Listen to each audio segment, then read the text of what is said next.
అండి అందరికీ నమస్తే. Welcome back to my channel. అందరూ ఎలా ఉన్నారు? నాతో కామెంట్ సెక్షన్లో తప్పకుండా షేర్ చేసుకోండి. నేనైతే చాలా బాగున్నాను. అండ్ దేవుడి దయ వల్ల మీరు అందరూ కూడా ఆరోగ్యంగా ఇంకా ఆనందంగా ఉండాలని ఎప్పుడూ ఆ భగవంతునికి మనస్ఫూర్తిగా ప్రార్థిస్తున్నాను.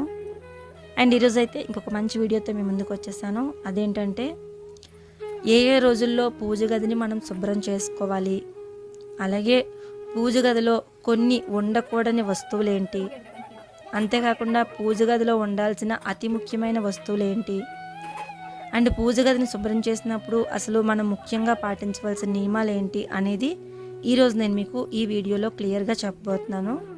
అయితే వీడియో అక్కడ స్కిప్ చేయకుండా వాచ్ చేసినట్లయితే తప్పకుండా మీ అందరికీ ఈ వీడియో అనేది నచ్చుతుందండి. అండ్ దాంతోపాటుగా నన్ను చాలామంది అడిగింది, అక్క మీరు దేవుడి పటాలకి బొట్లు చాలా అందంగా పెడతారు, ఎలా పెడతారు అని చెప్పి అడిగారు.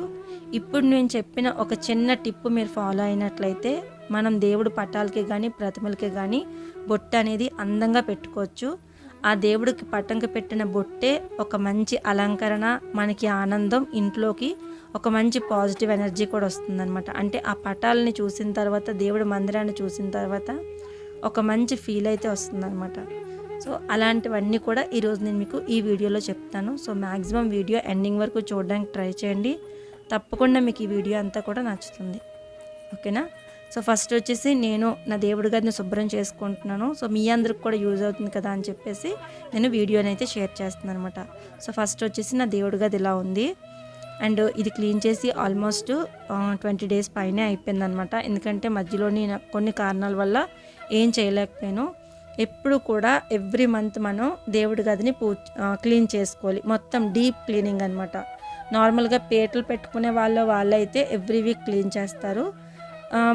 మొత్తం మనం పీట కాకుండా ఇంకా డైరెక్ట్గా మార్బుల్ ఫ్లోర్స్ అలాంటివి ఉంటాయి కదా కొంతమందికి, అలాంటి వాళ్ళు ఎవ్రీ మంత్ కూడా క్లీన్ చేసుకోవాలన్నమాట. లైక్ లేడీస్ అనుకోండి, లేడీస్కి పీరియడ్స్ వచ్చిన తర్వాత 6th డేనో 7th డేనో ఎప్పుడైతే మనం నీట్గా ఉంటామో అప్పుడు క్లీన్ చేసుకోవాలి. లేదంటే ప్రతి నెలలో వచ్చిన అమావాస్య తర్వాత మనం దేవుడి గదిని శుభ్రం చేసుకోవాలన్నమాట. సో ఫస్ట్ ఏం చేస్తామంటే ఒక పేపర్ కానీ లేదంటే ఏదైనా క్లాత్ కానీ తీసుకొని మనం ఫ్లోర్ మీద వేసుకోవాలి. ఎందుకంటే దేవుడికి సంబంధించిన పటాలే కానీ ప్రతిమలే కానీ అన్నీ కూడా పెట్టుకోవడానికి ఒక ఫ్లోర్ మీద డైరెక్ట్గా నేలకు తాకించకుండా ఒక క్లాత్ కానీ ఒక పేపర్ కానీ వేసుకోవాలన్నమాట. వేసుకొని మనం దాని మీద దేవుడి పటాలని అన్నిటిని కూడా పెట్టుకొని మనం క్లీన్ చేసుకోవాలి. సో ఫస్ట్ మనం దేవుడి పటాలని ఎలా క్లీన్ చేయాలనేది చెప్తాను.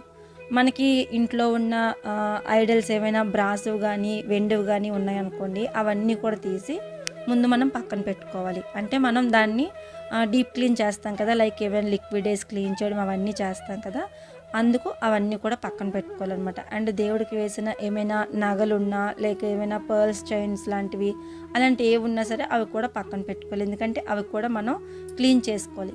ఎవ్రీ మంత్ మాత్రం గుర్తుపెట్టుకోండి, అమావాస్య తర్వాత ఖచ్చితంగా మనం దేవుడి గదిని క్లీన్ చేసుకుంటే చాలా చాలా మంచిదన్నమాట.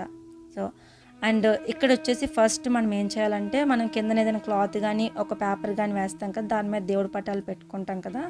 సో దేవుడి పటాలని ఫస్ట్ ఒక పొడి క్లాత్తోని నీట్గా తుడిచేసుకోవాలి. ఎందుకంటే మనకి పటాల మీద ముందుగా పెట్టిన గంధం ఇంకా కుంకుమ బొట్లు ఉంటాయి కదా, సో వాటిని ముందుగా మనం పొడి క్లాత్ తుడిచేసుకున్నాం అనుకోండి కొంచెం బాగుంటుంది అనమాట. దాంతోపాటు మనం తడి క్లాత్ పెట్టకూడదు. ఎప్పుడు కూడా మనం దేవుడి పటాలకి తడి క్లాత్ పెడితే ఆ వాటర్ అనేది ఏదైతే ఉంటుందో అది కొంచెమైనా సరే ఆ పటాల లోపలికి వెళ్ళిపోయి ఒక కళ అనేది పోతుంది. అండ్ కొంచెం ఫేడ్ అయిపోయినట్టు అయిపోతాయి అనమాట. ఆ ఫేడ్ అయిపోవడం వల్ల ఏంటంటే ఆ పటంలో ఉండే కళ అంతా మనకి పోయినట్టు అనిపిస్తుంది. అందుకని ఎప్పుడైనా సరే మనకి